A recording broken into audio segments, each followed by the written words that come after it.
Dipersembahkan oleh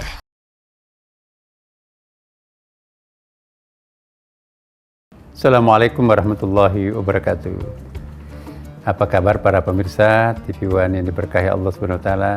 Semoga kita semuanya baik-baik, sehat-sehat walafiat pada bulan suci Ramadan yang mulia ini. Hari ini kita akan bicara tentang sesuatu yang sangat relevan dengan Ramadan dan program kita bersama, infak dan sedekah, ya, sebagai suatu konsep untuk ekonomi berbagi ini. Infak apa sih? Nafkah, yanfiqun. Infak, sedekah itu apa namanya sedekah? Nah, kok ada zakat, ada infak, ada sedekah? Bedanya apa itu? Ya, infak itu adalah nafkah. Saya sebagai seorang suami wajib memberikan nafkah kepada istri dan anak saya. Itu namanya infak, bukan zakat. Saya tidak boleh memberikan zakat saya kepada istri, anak, orang tua. Karena itu tidak boleh. Zakat itu ada mustahiknya 8 itu kan, asnafnya itu. Nah, untuk infak itu, contohnya ada anak-anak di Mesir tidak sanggup membayar SPP-nya karena terdampak pada Sumatera kemarin, anak-anak Aceh, Sumatera Barat, Sumatera Utara. Nah, itu kita lanjutkan beasiswa dari orang tuanya, itu infak dari orang tuanya, kita menggantikan. Boleh jadi itu sedekah, tapi juga bisa berfungsi sebagai infak buat mereka. Dari bapaknya ke anaknya di Mesir, itu namanya infak. Tapi dari saya yang tidak ada kaitan genealogisnya dengan mereka, hanya ikatan keimanan dan kebangsaan, saya berikan kepada mereka, itu bisa disebut infak dan juga bisa disebut dengan sedekah. Tapi bedanya sedekah itu biasanya temporary. Tapi kalau infak itu rutin. Kalau zakat itu rutin, tetapi itu ketentuannya lain. Perolehannya dari mana, ya, kemudian juga berapa, dan juga kepada siapa, itu zakat. Infak dan sedekah di luar zakat. Nah, kalau kita memberikan zakat kepada Basnas misalnya 2,5%, jangan hanya 2,5%, tambahin sedikit, kelebihan daripada zakat itu namanya sedekah. Zakat saya misalnya tahun ini 100 juta, ya, maka jangan hanya 100 juta saya kasih ke Basnas.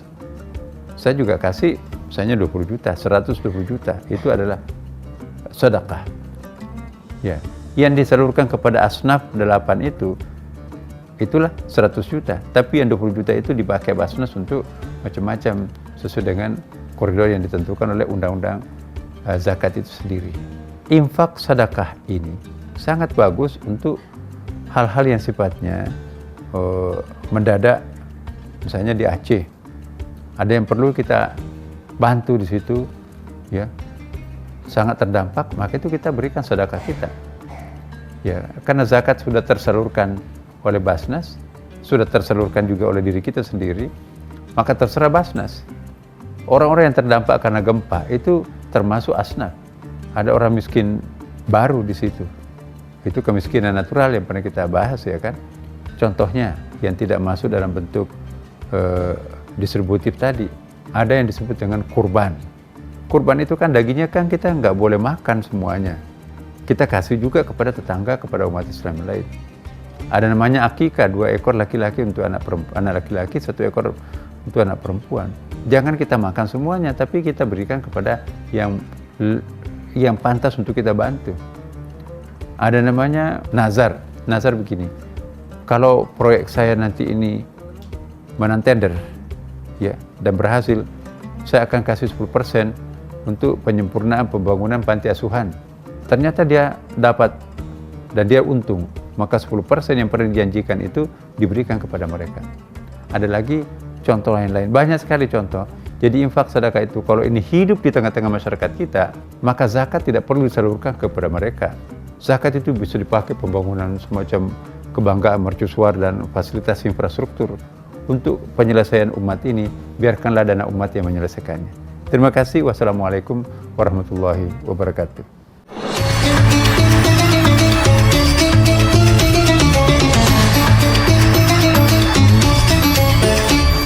Dipersembahkan oleh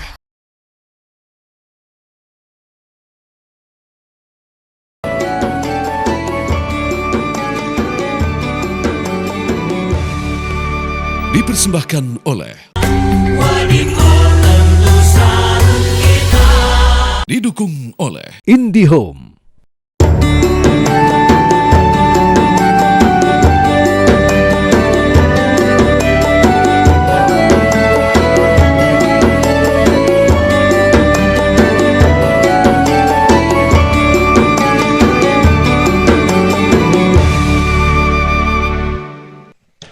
Bismillahirrahmanirrahim. Assalamualaikum warahmatullahi wabarakatuh. Innal hamdalillah, summa salatu wassalamu ala Rasulillah, la haula wala quwata illa billah. Amma ba'du.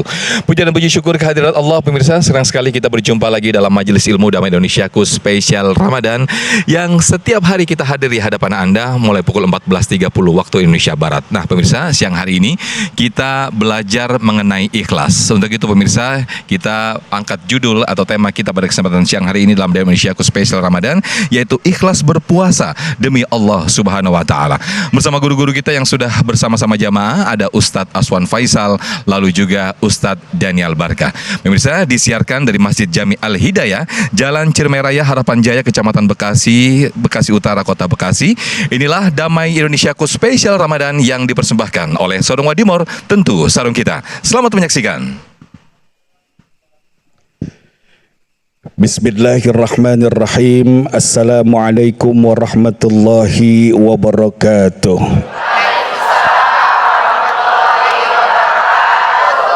Kepada seluruh jamaah yang kelihatan subhanallah wajahnya udah seperti ikhlas. Kalau beneran ikhlas itu alis kayaknya nggak boleh turun deh. Senyum jangan terlalu pahit, Pak. Inilah bukti bagi kita semua dan juga kepada seluruh pemirsa dimanapun Anda berada. Insya Allah mudah-mudahan momen kita Ramadan kali ini menjadi momen Ramadan terbaik untuk mendapatkan keridhaan, menggapai ketakwaan dari Allah Subhanahu wa taala.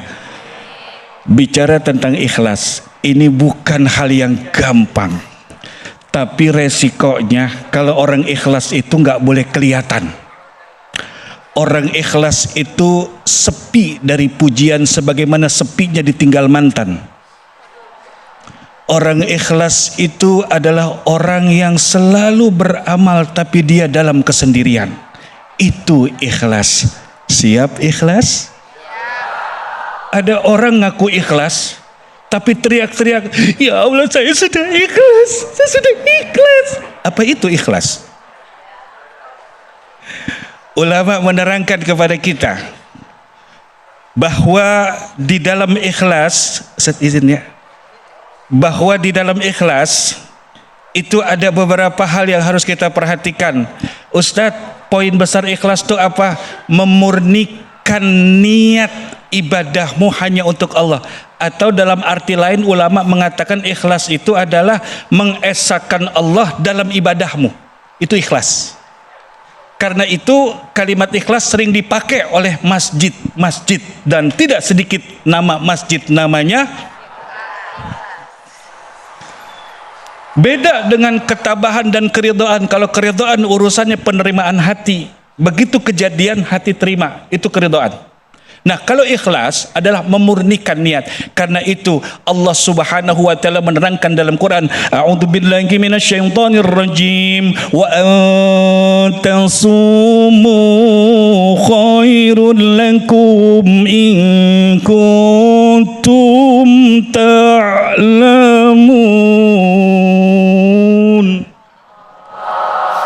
Allah menerangkan kepada kita, jika engkau benar tanda kutip menjalankan puasa, maka Allah katakan puasa itu baik buat kamu.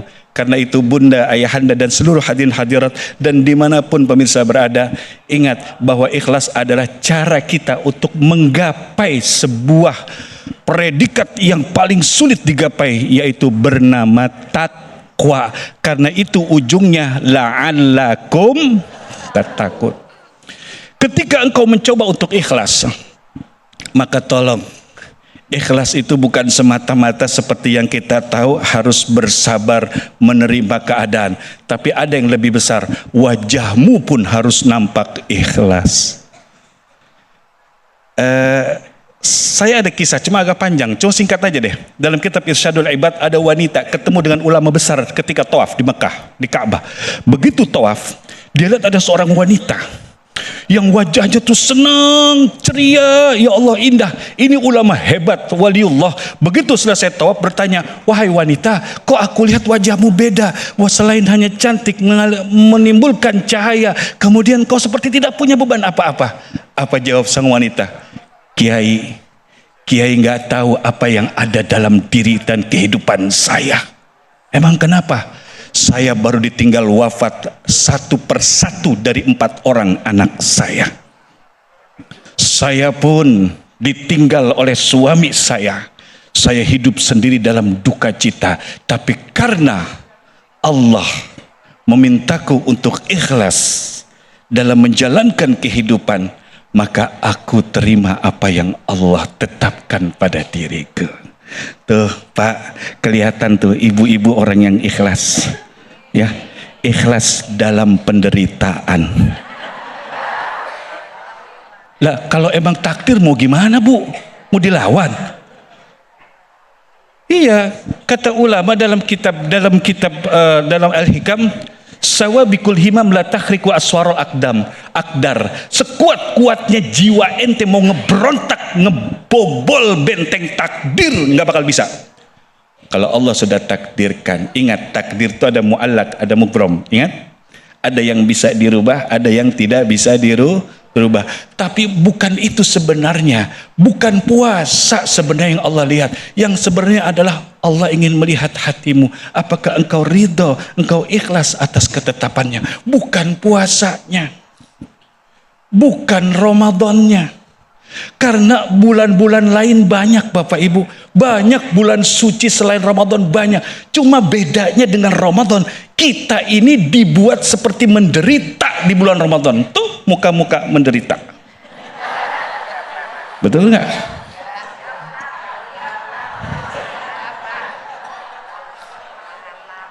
Kalau bukan karena penderitaan, Allah tidak lipat gandakan amal kebaikan di bulan Ramadan. Allah tidak berikan pahala sholat wajib menjadi 70 kali lipat.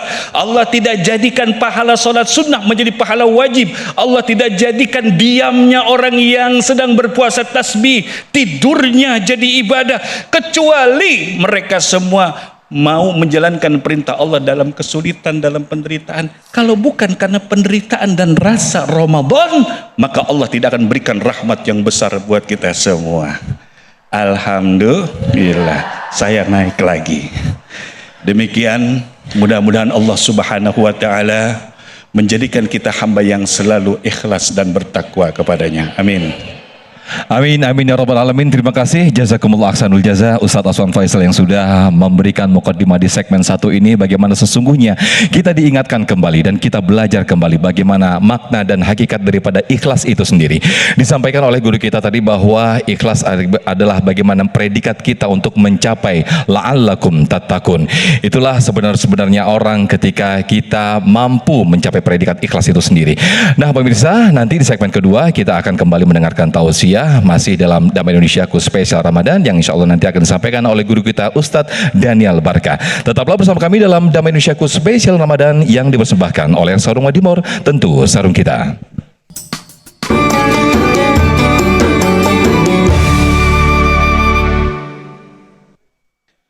Assalamualaikum warahmatullahi wabarakatuh.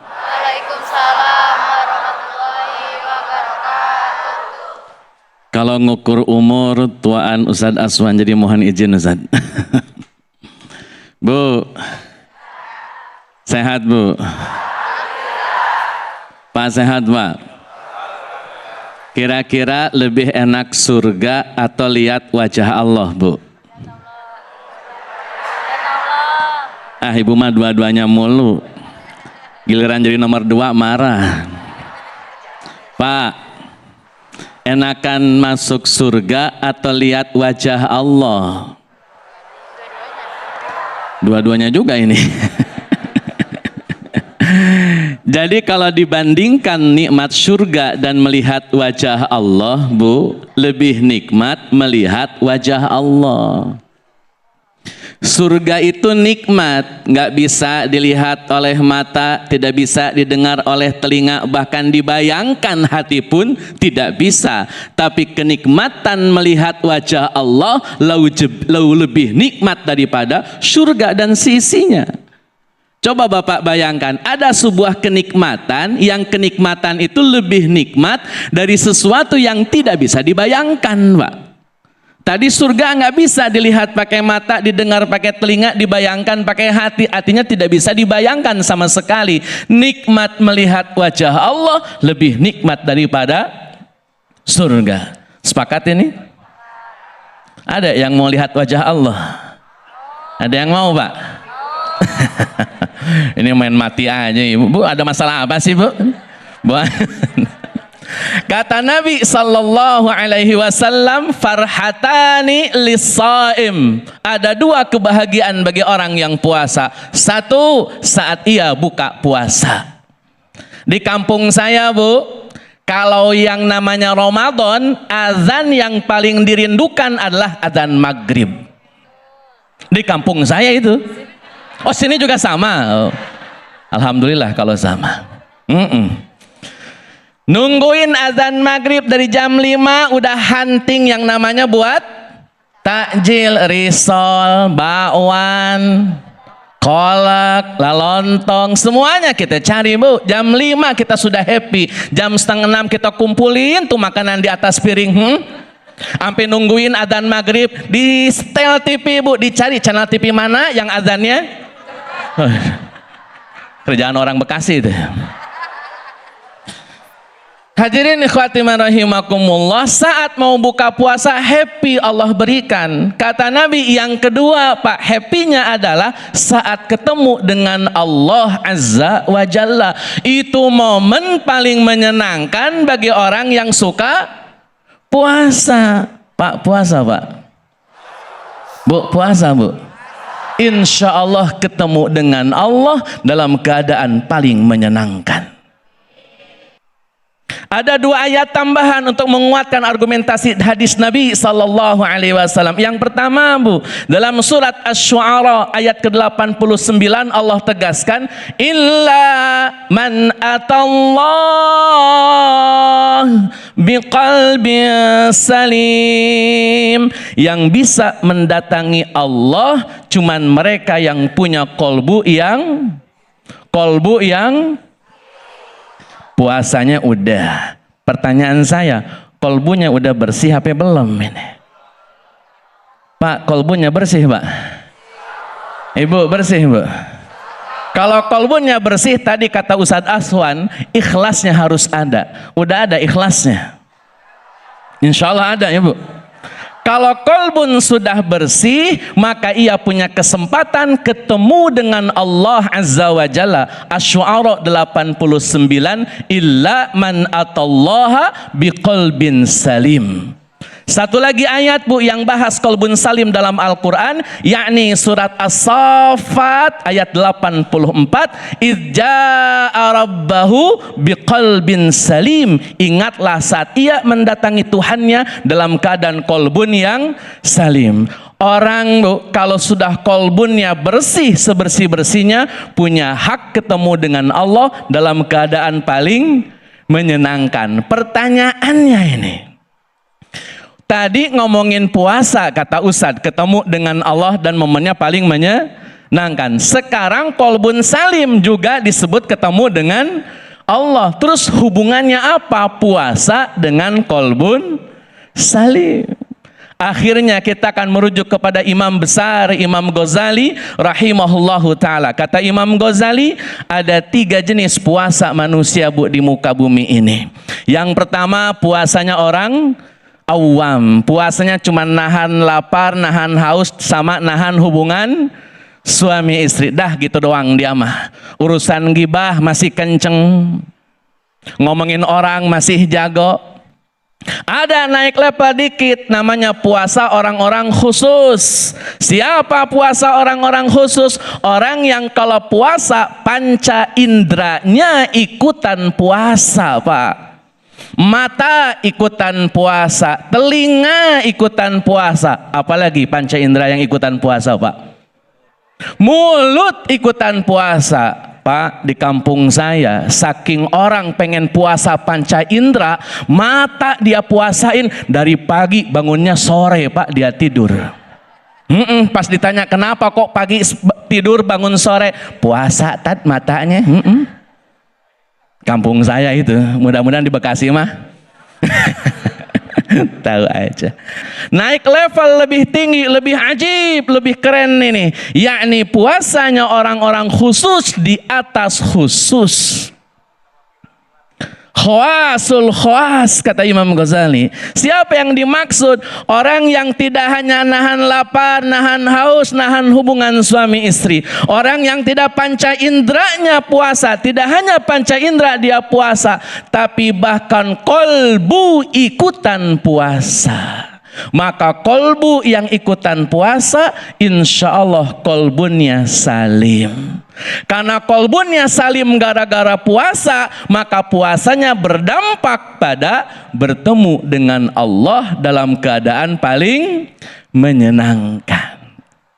Jadi PR-nya bagaimana caranya membersihkan kolbu sampai salim dengan cara puasa. Sebagai ringkasan Bapak Ibu, kalau kita digoda oleh setan, yang salah kita atau setan? Yang salah? Kata setan gini, saya ini cuman ngajak doang bang. Nah yang giliran diajak, yang diajak malah mau. Lah kata setan, yang salah siapa dong? Yang ngajak apa yang diajak? Maka kata setan, fala talumuni walumu anfusakum. Jangan salahin saya, tapi salahin diri sendiri. Suruh siapa ngikut? Makanya puasa yang benar, puasa yang serius, agar kita kolbunya salim, dan pastikan jangan ikuti godaan syaitan. Wallahu a'lam. Baik, Masya Allah, terima kasih. Jazakumullah, syukran jazilan Ustadz Daniel Barkah yang telah melengkapi di segmen kedua ini. Mudah-mudahan kita semua termasuk orang-orang yang tadi dijelaskan oleh guru kita pada level tertinggi, yaitu puasa khawasul khawas, di atas yang paling tinggi, sehingga nanti di akhir kita akan menjumpai Allah Subhanahu wa Ta'ala. Amin, amin ya Rabbal Alamin. Nah pemirsa, di segmen berikut, karena ini spesial Ramadan, kita hadirkan segmen Dai Cilik Damai Indonesia. Sesaat lagi.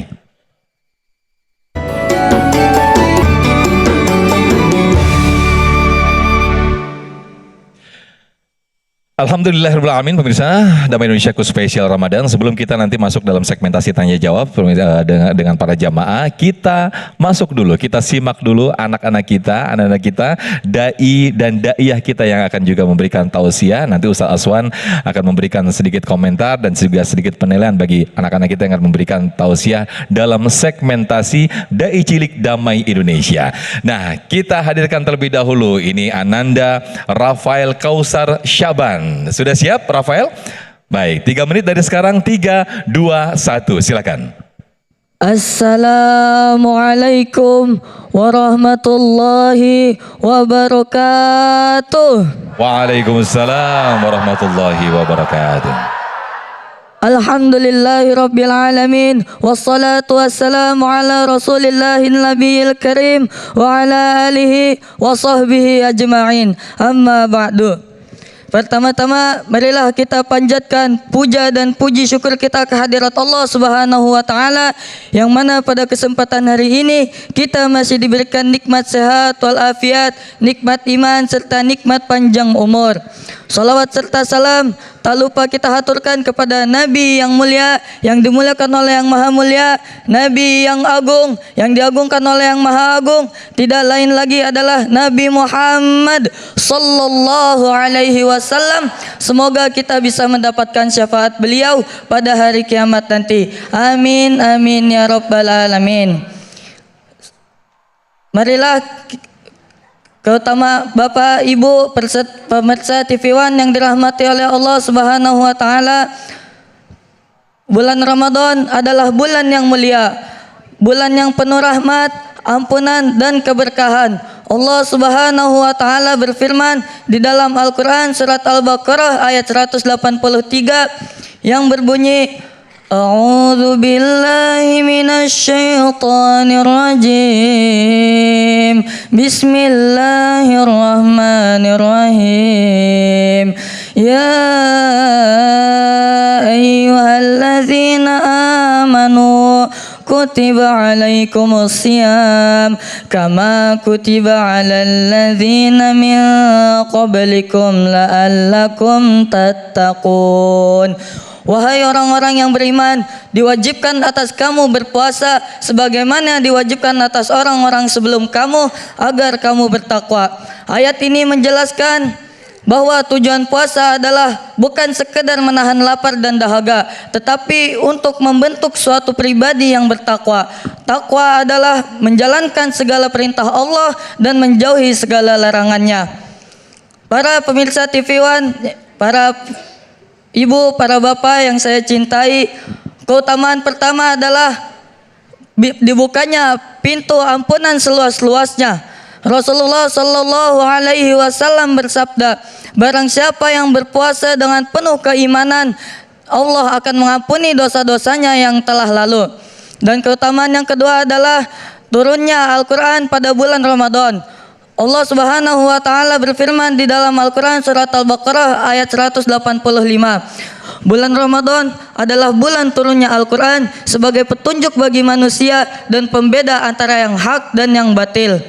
Oleh karena itu, marilah kita memperbanyak membaca Al-Qur'an karena Al-Qur'an adalah kalamullah. Dan barang siapa yang membaca satu huruf Al-Qur'an, maka 10 pahala baginya. Para pemirsa TV One, mungkin hanya ini yang dapat saya sampaikan. Kurang lebihnya mohon maaf. Unjur mangkola wala tanjur mangkola. Lihatlah apa yang disampaikan, jangan lihat siapa yang menyampaikan. Akhirul kalam, wassalamualaikum warahmatullahi wabarakatuh. Waalaikumsalam warahmatullahi wabarakatuh. Boleh tepuk tangan untuk Ananda Rafael, barakallahu fiik. Jadi memang perlu diingatkan sekali lagi untuk Ananda Rafael dan juga Ananda Bilqis nanti yang juga akan tampil bahwa ini memang durasinya hanya 3 menit ya Ustadz. Jadi memang benar-benar diperhitungkan ayat mana yang akan disampaikan, materi apa yang disampaikan. Jadi harus benar-benar dipilah karena pendek sekali, hanya 3 menit ini waktunya. Silakan Ustadz Aswan komentarnya. Baik, untuk calon Ustadz Rafael. Amin. Ini nama Ustadz kalau Rafael langka. Suatu hari kalau jadi Kiai Rafael. Rafael de Cappuccino de Macchiato. Secara umum penyampaian kamu baik nak, bagus nak. Tapi kamu masih ada sedikit kebingungan. Mungkin ada Mas Sofyan yang ganteng jadi agak-agak gimana ya, nggak apa-apa ya. Kamu bikin lebih lancar lagi. Terus tangan kiri kamu jangan suka ikut campur kecuali dibutuhkan dan diperlukan ya. Diemin, tetap ke sana. Patokannya lihatin tuh yang cantik-cantik, yang ganteng-ganteng. Kasih mereka perhatian dan penglihatan supaya mereka makin indah di dalam masjid. Ya, oke, secara umum kamu udah bagus. Terus semangat belajar dan jangan terlalu kedengeran kayak orang ngos-ngosan. Ya, demikian. Assalamualaikum. Waalaikumsalam. Terima kasih Ustadz Aswan. Terima kasih Rafael. Boleh duduk kembali.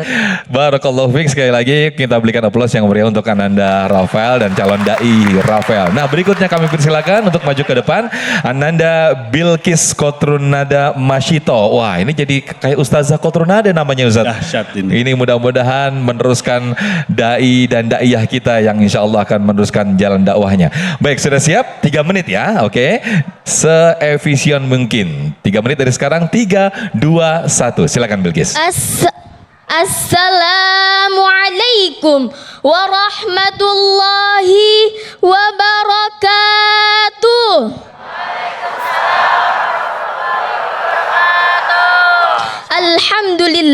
Alhamdulillahi rabbil alamin wa bihi nasta'in wa ala umurid dunya waddin wassalatu wassalamu ala asrafil anbiya'i wal mursalin wa ala alihi wa sahbihi ajmain, amma ba'du.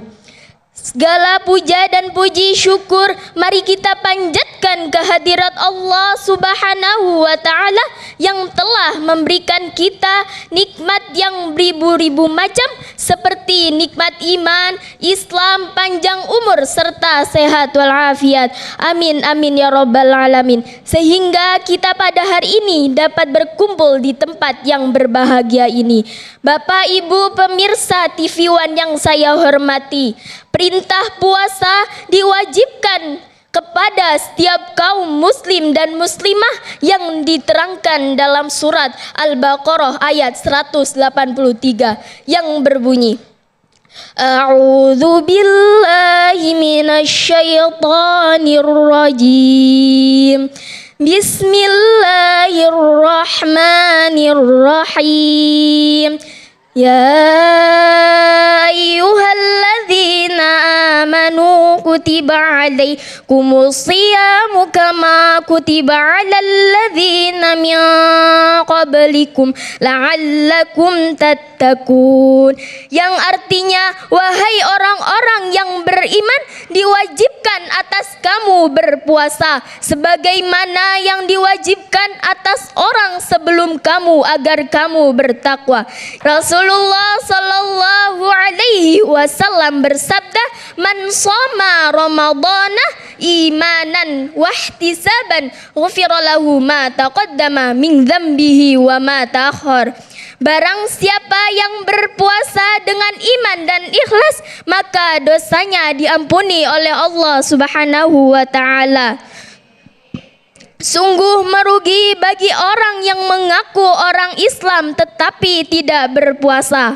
Ada seorang Majusi yang menyembah api. Lalu orang Majusi itu marah ketika anaknya makan dan minum di pinggir jalan saat bulan puasa. Ia menganggap tindakan itu tidak sopan terhadap umat muslim yang sedang berpuasa. Ada seorang ulama bermimpi bahwa orang Majusi itu masuk ke dalam surga. Hal anta Majusi?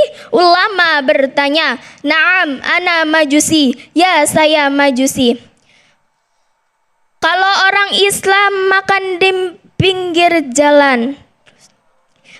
Kisah ini menekankan bahwa Allah Subhanahu wa taala memuliakan siapa saja orang yang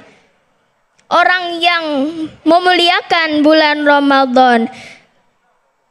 Sekian tausiah yang dapat saya sampaikan. Akhir kata saya mohon maaf bila ada kesalahan dalam kata tutur bahasa. Sebelum saya tutup, marilah kita sholawat bersama. Sallallahu wasallam ala nabi sayyidina Muhammadin wa alihi wa sahbihi ajma'ina. Ikan sepat, ikan gabus. Belinya di Rawabugel. Lebih cepat, lebih bagus karena kaki sudah pegal. Wabillahi taufiq wal hidayah wa ridha wal inayah. Assalamualaikum warahmatullahi wabarakatuh. Waalaikumsalam warahmatullahi wabarakatuh. Tepuk tangan untuk Ananda Bilqis, barakallahu fiik. Nah, kalau yang ini agak lebih tenang, agak lebih lancar ya Ustaz. Cuman ini mungkin bagi tips dan triknya nih Ustaz Aswan. Tadi Ananda Bilqis tadi sempat ada yang lupa tadi. Nah, ini mungkin tips dan triknya seperti apa nih kalau misalnya kondisi seperti itu Ustaz? Itu bukan lupa Bang, itu kurang apal. Kurang apa? Sama aja.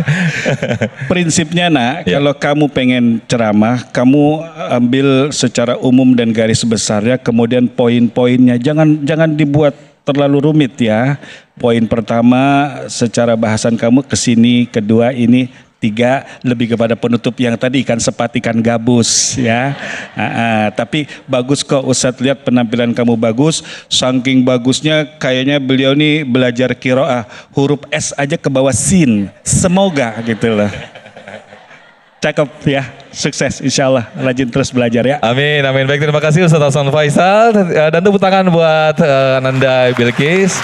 Silakan turun, baik, biar nggak pegel ya. Tadi katanya diingat kepada jamaah, kakinya sudah pada pegel. Nah, biar nggak pegel, Bilqis boleh turun lagi.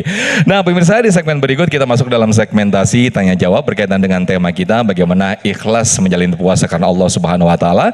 Yang nanti kita akan berdiskusi bersama guru-guru kita, Ustaz Aswan Faisal dan juga Ustaz Daniel Barka. Tetaplah bersama kami dalam Damai Indonesiaku spesial Ramadan 1447 Hijriah.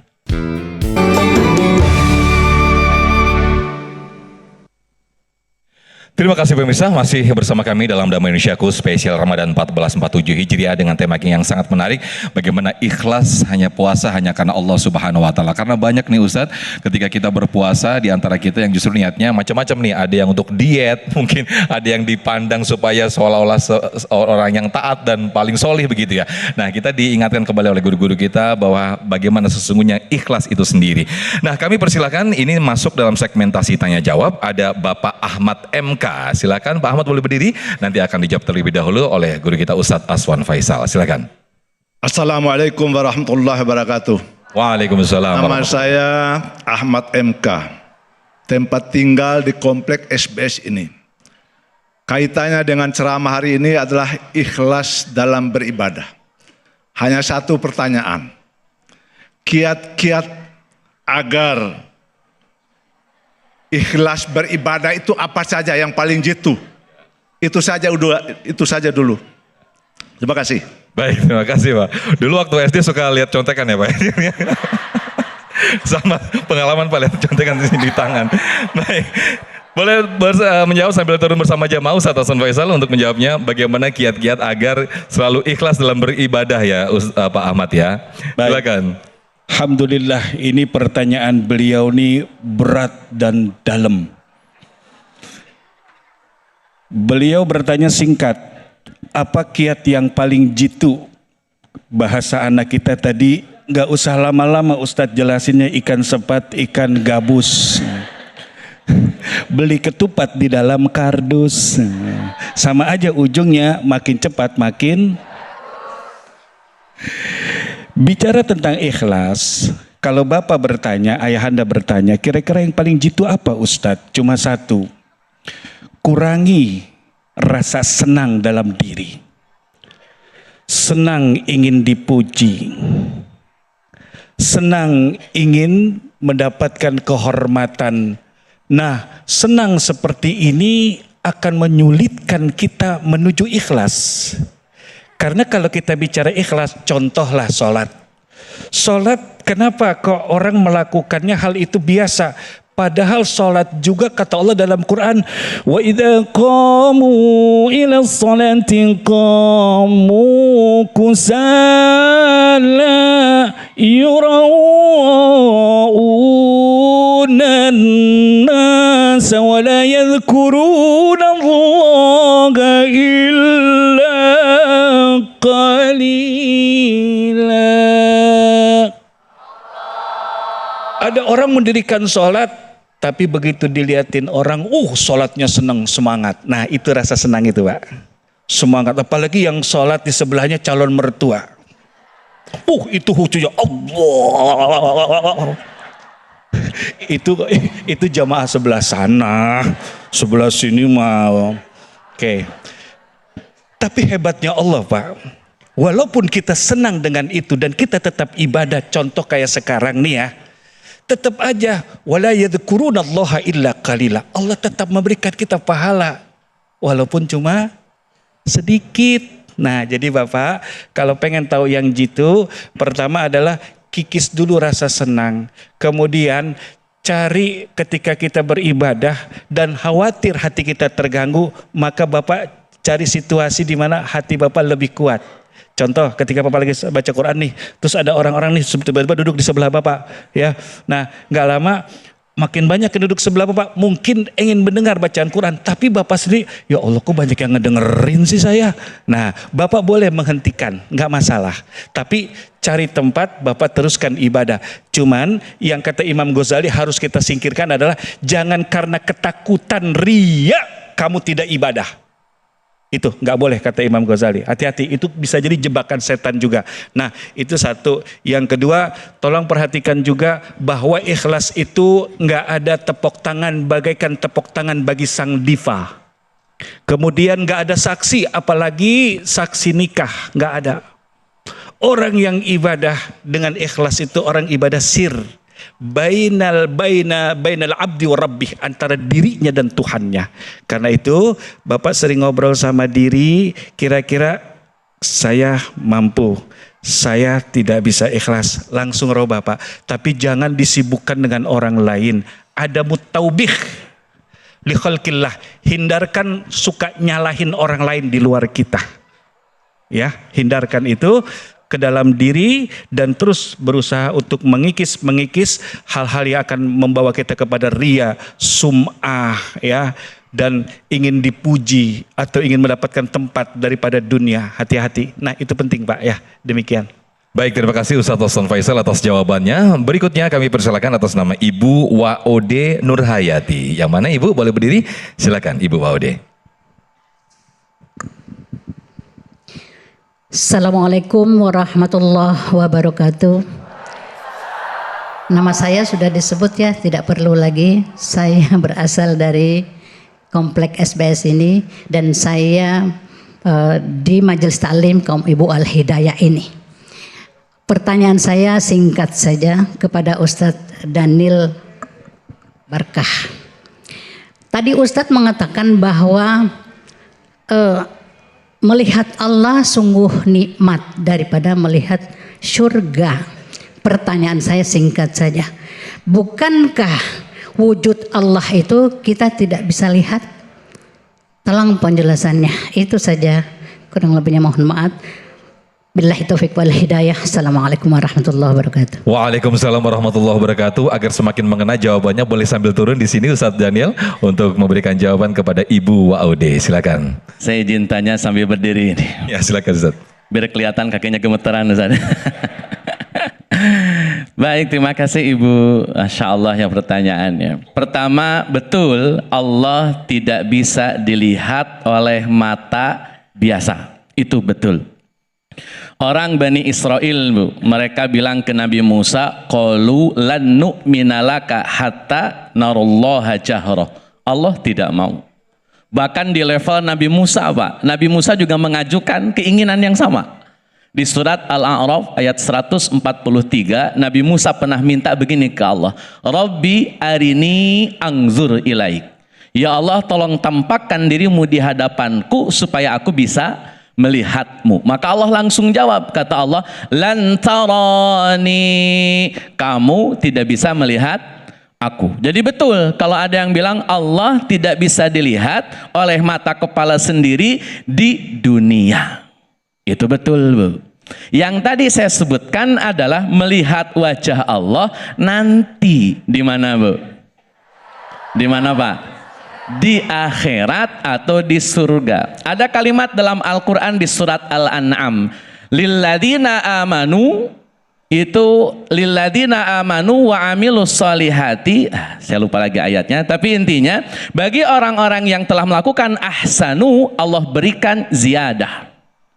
Lilladina ahsanu al-husna, bagi siapa saja yang melakukan kebaikan maka Allah berikan al-husna dan ziyadah. Apa ziyadah yang dimaksud? Melihat wajah Allah. Bonus bagi mereka yang masuk surga, Allah izinkan melihat Allah Azza wa Jalla. Bahkan dalam sebuah hadis Bapak Ibu, ketika hamba-hamba terpilih ini sudah melihat wajah Allah sudah mereka lihat, kemudian Allah nanya, kata Allah begini, kalian mau balik ke surga apa kagak? Noh, di surga ada bidadari. Nah, di surga ada makanan enak, minuman lezat, mau balik lagi apa kagak? Kata Allah begitu. Maka orang-orang yang sudah melihat wajah Allah, mereka menjawab, tidak ya Allah, cukup dengan melihat wajahmu, surga tidak lagi berarti. Ibarat judul lagu, wajahmu mengalihkan surgaku. Kalau sudah melihat wajah Allah. Jadi kalau ditanya, Ustaz kan Allah tidak bisa dilihat? Betul, di dunia. Kalau di akhirat Allah izinkan dirinya bisa dilihat oleh orang-orang yang Allah kehendaki. Mudah-mudahan Pak, mudah-mudahan. Di antara sekian yang Allah kehendaki melihat wajahnya, di antaranya ada kita di dalamnya. Amin ya Allah ya Rabbal. Itu barangkali Ibu. Amin ya rabbal alamin. Terima kasih Ustadz Daniel Barkah. Mudah-mudahan kita semua termasuk orang-orang yang diizinkan untuk berjumpa dan bertatap muka langsung dengan Allah Subhanahu wa taala. Nah, di segmen berikut kami masih persilakan kepada para jamaah untuk mengajukan pertanyaan. Untuk itu tetaplah bersama kami dalam Damai Indonesiaku Spesial Ramadan.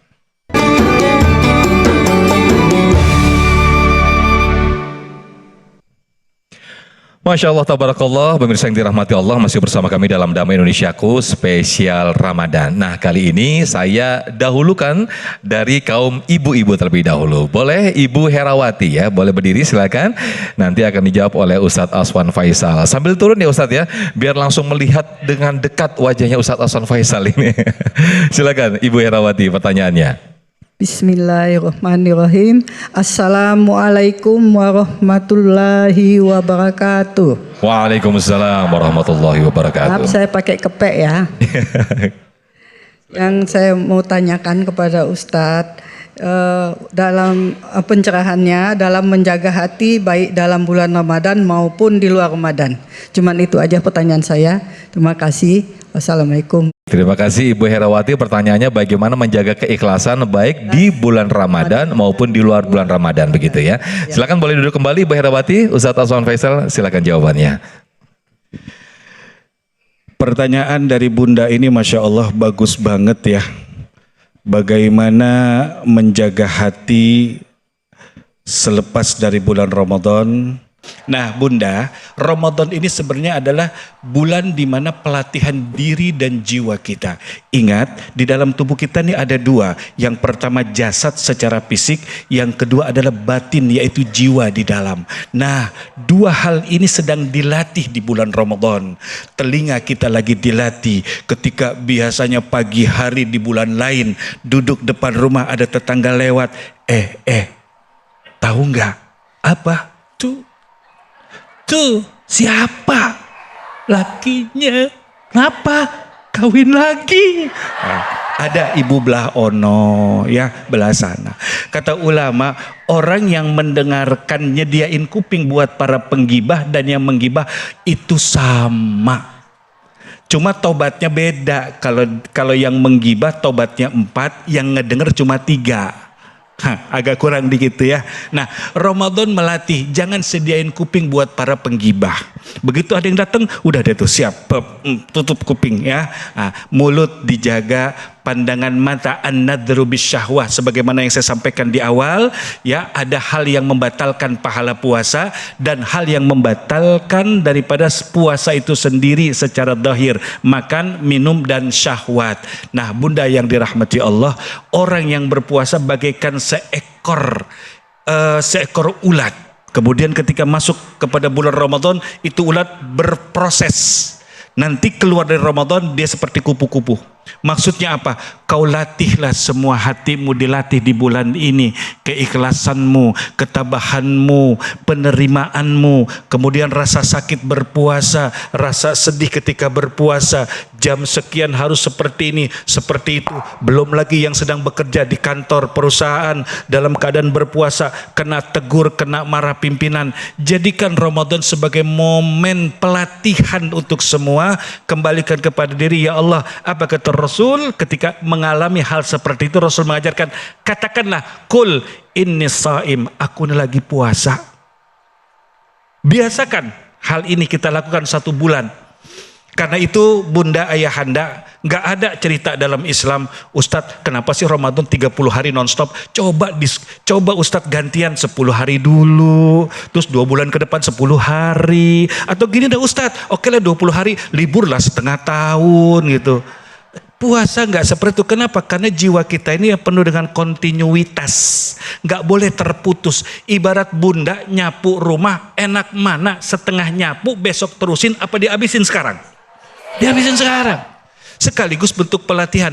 Dan tolong diingat, manfaatkan malam-malam untuk apa? Untuk berzikir, beristighfar, perbanyak istighfar. Selain melatih diri di siang hari, di malam hari kita mendekati Allah dengan cara berzikir, sholat, ibadah, sambil berdoa, Allahumma ja'al siyamana siyamas sadiqin. Jadikanlah ya Allah puasa kami puasa orang-orang yang jujur. Jujur di mulut, jujur di hati. Amin ya rabbal alamin. Itu mengapa disebut juga Syahrut Tarbiyah atau bulan pendidikan ya. Dan berikutnya kami persilakan ada Bapak Miftah. Boleh berdiri Pak Miftah, nanti akan dijawab oleh guru kita Ustadz Daniel Barkah. Silakan. Bismillahirrahmanirrahim. Assalamualaikum warahmatullahi wabarakatuh. Nama saya Miftah, Masjid Al-Hidayah SBS, dari Masjid Al-Hidayah. Pertanyaannya, apakah saya sudah ikhlas? Maksud saya apakah ada tanda-tanda yang bisa dirasakan bahwa itu ikhlas apa tidak gitu? Apa semua yang dikerjakan tuh menurut saya tuh ikhlas, tapi yang dirasakan tuh apa gitu? Mungkin menurut diri saya sendiri apa menurut orang lain juga gitu. Yang dirasakan itu bahwa kita udah ikhlas itu apa, itu aja pertanyaan. Baik. Bila itu bila daya, wassalamualaikum warahmatullahi wabarakatuh. Waalaikumsalam warahmatullahi wabarakatuh. Bagaimana mengidentifikasi diri dan hati begitu kali ya Pak Miftah ya, untuk bahwa kita itu benar-benar ikhlas. Silakan Ustadz Daniel Barkah. Aduh, baik. Izin biar lihat Pak Miftahnya. Pak kunci ini. Kalau dari jauh ya kelihatannya ganteng, Pak. Pas dekat lebih ganteng. Lebih ganteng. Ada istrinya di sini? Baik Pak Miftah, terima kasih. Tapi sebelum saya jawab, saya koreksi sedikit Pak. Tadi itu surat Yunus ayat ke-16. Lilladzina ahsanul husna wa ziyadah. Itu nanti boleh sama Ibu Nur Hayati untuk dicek tafsirnya. Tafsirnya itu orang yang sudah masuk surga dapat bonus melihat wajah Allah. Surat Yunus ayat 16. Sekarang ke Pak Miftah. Apakah saya sudah ikhlas? Wah ini. Pertanyaannya diajukan untuk diri sendiri, Pak. Karena kalau nanya ke orang lain tidak boleh menghakimi orang lain. Sesama orang lain tidak boleh sesama supir angkot tidak boleh. Jadi kita nggak boleh menghakimi orang lain, Pak. Yang kita diizinkan menghakimi diri sendiri. Itu pentingnya kontemplasi, pentingnya introspeksi. Tapi bagus, Pak, ketika Bapak bertanya tentang apakah saya sudah ikhlas atau belum, kemudian dicari apa sih kriteria daripada ikhlas. Saya sebutkan satu saja, Pak. Orang ikhlas itu satu, dia taatnya tidak bertambah dengan pujian orang, dan dia tidak akan mundur ketaatannya, tidak akan berkurang ketaatannya gara-gara dicela atau dimaki orang. Ikhlas itu stabilitas hati menuju melayani Allah Azza wa Jalla. Kalau hatinya sudah stabil melayani Allah, dipuji orang anteng, dicela orang anteng, itu tandanya ikhlas. Kalau ada, Pak, kalau ada giliran lagi taat, dipuji orang semangat, giliran nggak dipuji orang turun. Nah ini jangan-jangan kurang ikhlas. Jangan-jangan kan yang tahu ikhlas dan tidak yang bersangkutan dengan Allah Azza wa Jalla. Untuk itu pastikan, Pak, saat kita punya amal soleh, mau puasa, mau sholat, mau zakat, mau haji, apapun itu, jangan sampai ketaatan ini bertambah gara-gara dilihat orang atau dipuji orang. Atau sebaliknya, jangan sampai ibadah ini turun gara-gara dicela orang atau diejek orang. Kalau gitu sudah kondisinya tidak ikhlas mungkin yang kita alami sebetulnya. Sebagai closing, ada kalimat begini dari Nabi Sallallahu Alaihi Wasallam. Ketika orang, Mbak, sudah di level ikhlas, dia tidak lagi terpengaruh dengan pujian dan caci maki, maka dia memulai untuk memastikan hanya keridhaan Allah sebagai penilai, sebagai satu-satunya harapan, sebagai satu-satunya tujuan. Kalau bahasa Quran, ibtigha'a mardatillah, yang dicari cuman ridhonya Allah. Pernah, Bu, Pak, Nabi pulang dari Taif. Kemudian kan Nabi sudah dilemparin sama orang-orang Taif. Ketika dilemparin orang-orang Taif, Nabi duduk di sebuah kebun, namanya kebun anggur, yang nanti dikenal dengan kebun Adas. Karena salah satu hamba sahaya yang ngurusin kebun ini namanya Adas. Di tengah kebun itu Nabiullah Muhammad berdoa, kata Nabi, ila man takluni ya Rabb, mau dibawa kemana saya ini pergi? Apakah harus kembali ke Taif atau harus kembali ke kota Mekah? Ke tempat mana saya harus kembali? Di Taif, Bu, dilemparin pakai batu, di Mekah juga diusir. Kata Nabi di kalimat hadisnya, kalimat doanya, fala ubali, saya tidak peduli bagaimanapun perintahmu, kemanapun kau arahkan, selama engkau ridho, saya tidak peduli lagi dengan orang-orang. Itu level ikhlas, karena yang dicari keridhaan Allah, bukan keridhaan manusia. Masya Allah, terima kasih Ustadz Daniel Barkah atas jawaban yang sangat luar biasa ini. Mudah-mudahan kita memastikan apa yang disampaikan oleh guru-guru kita, di setiap langkah kita, setiap ibadah kita pastikan hanya untuk mencari ridha Allah Subhanahu wa Ta'ala, bukan karena manusia. Nah pemirsa, di segmen berikut kita akan berdoa bersama-sama dan nanti kita akan mendengarkan sedikit khulasoh ataupun intisari dari tema kita pada kesempatan siang hari ini. Tetaplah bersama kami dalam Damai Indonesiaku spesial Ramadan 1447.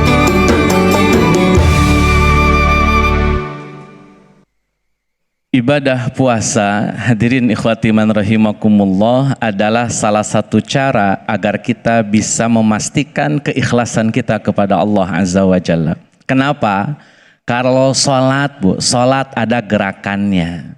Bisa orang cenderung ria, bisa. Tadi dicontohin sama Ustadz Aswan, Allahu Akbar. Gara-gara sholat sampingnya mertua.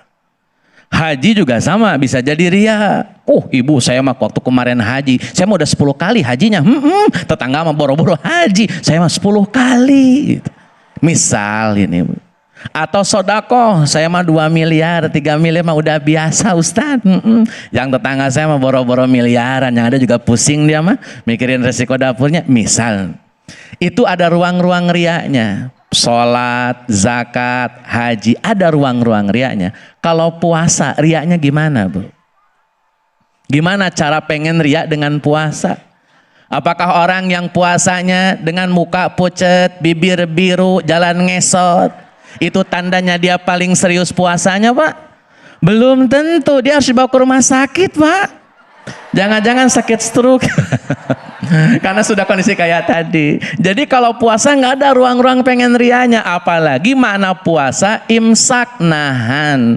Apa yang ditahan? Kalau tadi sholat biasanya pengen dipuji, tahan apa? Jangan sampai pengen dipuji sama orang. Kalau biasa sodakoh pengen dilihat orang, tahan apa? Jangan sampai kemudian orang sodakoh gara-gara pengen dilihat dipuji orang. Kalimat menahan ini kalimat pasti dan paten dari para ulama, bahwa jangan sampai orang yang rajin puasa terjebak dengan hal-hal yang merusak amal soleh tersebut, dalam kurung riya dan sum'ah, sebagai antitesa daripada ikhlas. Maka pastikan dengan puasa kita belajar ikhlas bu.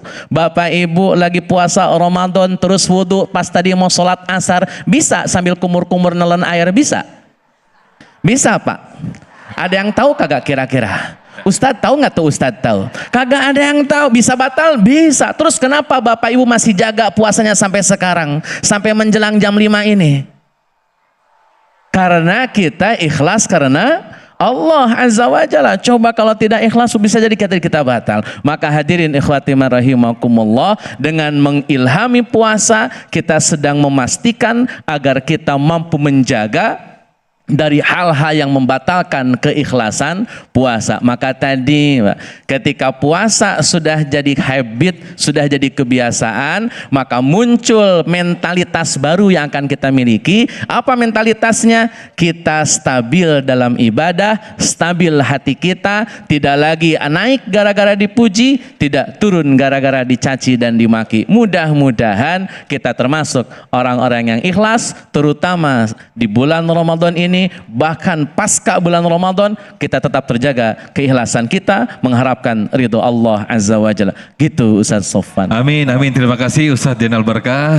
Terima kasih Ustaz Osman Faisal. Nah, kesimpulannya yang disampaikan oleh guru kita Ustaz Daniel Barkah tadi sekaligus menutup perjumpaan kita di Damai Indonesiaku spesial Ramadan. Jangan lupa kami selama bulan Ramadan hadir setiap hari pukul 14.30 waktu Indonesia Barat.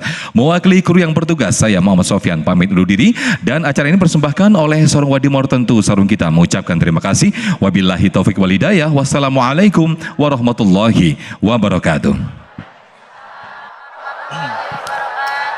Mari Bapak Ibu semua dan pemirsa kita berdoa memohon kepada Allah Subhanahu wa taala. Yang pertama, semoga apa yang disampaikan, dibicarakan pada tayangan TV One hari ini akan membawa keberkahan dan manfaat kebaikan dunia akhirat buat kita semua. juga keluarga kita, juga bangsa kita diberikan oleh Allah perlindungan, dijaga hati-hati para pemimpin kita agar menjadi pribadi-pribadi yang ikhlas, pribadi yang Allah tempa di bulan Ramadan menjadi yang lebih baik lagi memimpin pada setelah bulan Ramadan, juga diri kita, keluarga kita dan masyarakat kita. Ingat, ada dua orang ikhlas, yang pertama mukhlis, yang kedua mukhlas. Mukhlis ini orang yang berusaha terus untuk ikhlas tapi terkadang lelah, penat, capek. Namun ada satu orang lagi yang dinamakan mukhlas. Mukhlas itu siapa? Orang yang dijaga Allah keikhlasannya, tidak akan mengganggu apa-apa kecuali dari Allah penjagaannya. Yuk kita memohon kepada Allah, semua akan diberikan kemampuan untuk ikhlas. Al-Fatihah.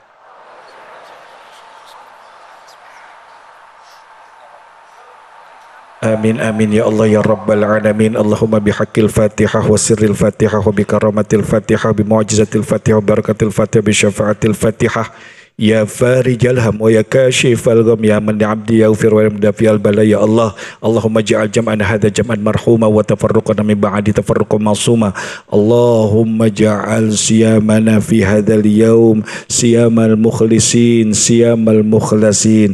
Allahumma a'inna ala dzikrika wa syukrika wa husni ibadatik. Allahumma ja'alna fi hadhil yawm fi hadzal yawm yawmun mubarak lana wa fi ibadina. Allahumma a'inna ala dzikrika wa syukrika wa husni ibadatik. Allahumma is'aluka al-huda wa tuqa wal afafa wal ghina. Allahumma is'aluka ridhaka wal jannah wa na'udzu bika min sakhatika wan nar. Allahumma innaka 'afuwun karim tuhibbul 'afwa fa'fu 'anna ya karim. Rabbana ighfir lana dhunubana wa dhunuba waliwalidina warhamhum kama rabbayana shighara. Allahumma ighfir warham limayyitina aghnina waghfir lahum warhamhum wa'afihim wa'fu 'anhum waj'al jannata مثواهم.